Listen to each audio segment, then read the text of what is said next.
آئیے قرآن مجید کے 12ویں پارے کا خلاصہ دیکھتے ہیں۔ یہ بارہ شروع ہوتا ہے اللہ تعالیٰ کی ایک بہت بڑی، ایک عظیم ضمانت سے کہ زمین پر چلنے والے ہر جاندار کا رزق اس کے ذمے ہے۔ اس پارے میں دو بہت ہی اہم صورتیں ہیں، سورہ ہود اور سورہ یوسف۔ آج ہم بات کریں گے خاص طور پر سورہ ہود کی، اور اس میں جو قوموں کے قصے بیان ہوئے ہیں ان پر غور کریں گے، کیونکہ ان میں آپ دیکھیں گے ہمارے لیے ایمان اور انسانی نفسیات کے بارے میں بہت گہرے سبق چھپے ہیں۔ اچھا، تو یہ جو سارا تجزیہ ہے نا، اس کی بنیاد ہے محترم حافظ اکرام الحق ربانی صاحب کا خلاصہ قرآن، تو ہم اسی کی روشنی میں اس حصے کی گہری تعلیمات کو سمجھنے کی کوشش کریں گے۔ تو چلیں شروع کرتے ہیں سورہ ہود سے۔ یہ سورہ ایک بہت ہی طاقتور اور آپ کہہ سکتے ہیں ایک متحدہ پیغام دیتی ہے، اور یہ کوئی نیا پیغام نہیں تھا، بلکہ یہی وہ پیغام ہے جو نسلوں سے مختلف انبیاء کے ذریعے انسانیت تک پہنچتا رہا۔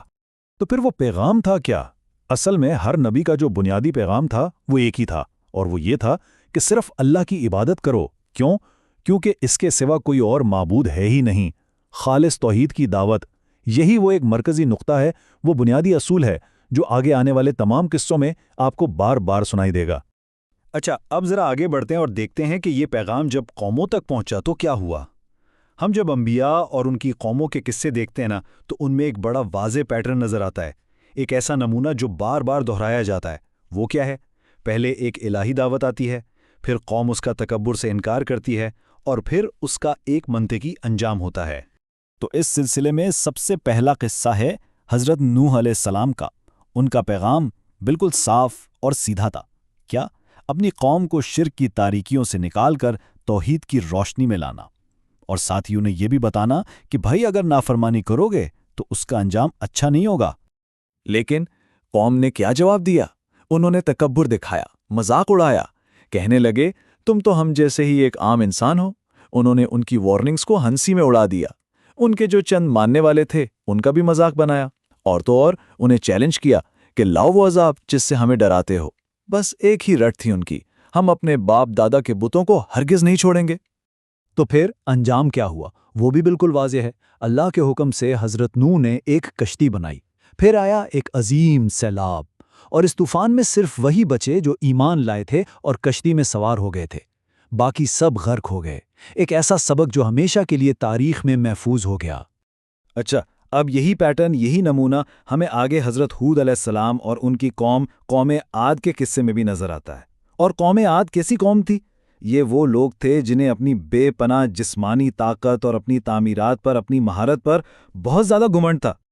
ان کی ضد اور سرکشی کی کوئی حد نہیں تھی۔ وہ اپنی دنیاوی طاقت کے نشے میں اتنے چور تھے کہ انہیں لگتا تھا ان سے بڑا کوئی ہے ہی نہیں۔ انہوں نے اللہ کی نشانیوں کو جھٹلایا اور ہر ظالم، ہر باغی سردار کے پیچھے چل پڑے۔ حضرت ہود کے پیغام میں انہیں کوئی سچائی نظر ہی نہیں آئی۔ دراصل ان کا یہی غرور، یہی فخر حق کو قبول کرنے کی راہ میں سب سے بڑی رکاوٹ بن گیا۔ تو ان کا انجام کیا ہوا؟ ان پر ایک ایسی تیز آندھی بھیجی گئی جس نے انہیں مکمل طور پر تباہ کر دیا۔ یہ ایک بہت واضح یاد دہانی ہے کہ یہ دنیاوی طاقت، یہ مال و دولت، یہ سب کچھ اللہ کے انصاف کے سامنے بالکل بے حیثیت ہے۔ چلیں اب آگے بڑھتے ہیں حضرت صالح علیہ السلام اور قوم سمود کی طرف۔ یہ بھی بڑی ماہر قوم تھی۔ ان کا کمال یہ تھا کہ یہ پہاڑوں کو تراش کر ان کے اندر بڑے شاندار اور محفوظ گھر بناتے تھے۔ اپنی مثال آپ تھے اس فن میں۔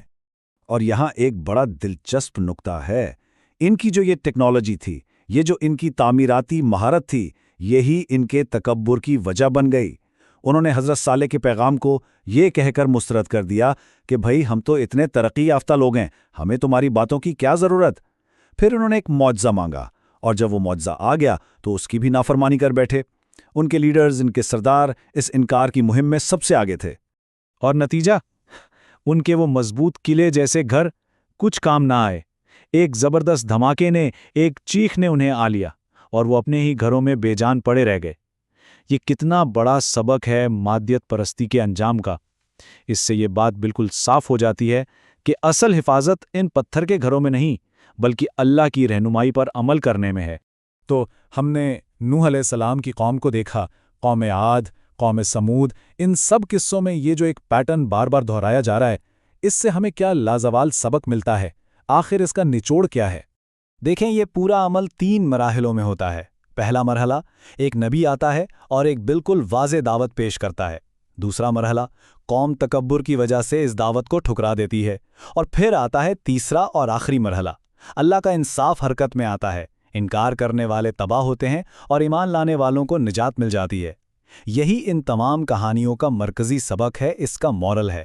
تو حاصل کلام یہ ہے کہ یہ قصے ہمیں ایک بہت بڑا ایک لازوال سبق سکھاتے ہیں، وہ یہ کہ کسی بھی قوم کی کامیابی اس دنیا میں بھی اور آخرت میں بھی اس کی دنیاوی طاقت، اس کی ٹیکنالوجی یا اس کے ہنر کی وجہ سے نہیں ہوتی، بلکہ اصل کامیابی کا دار و مدار اس بات پر ہے کہ وہ قوم اللہ کی طرف سے آنے والی رہنمائی پر کیا رد عمل دکھاتی ہے، اسے قبول کرتی ہے یا ٹھکرا دیتی ہے۔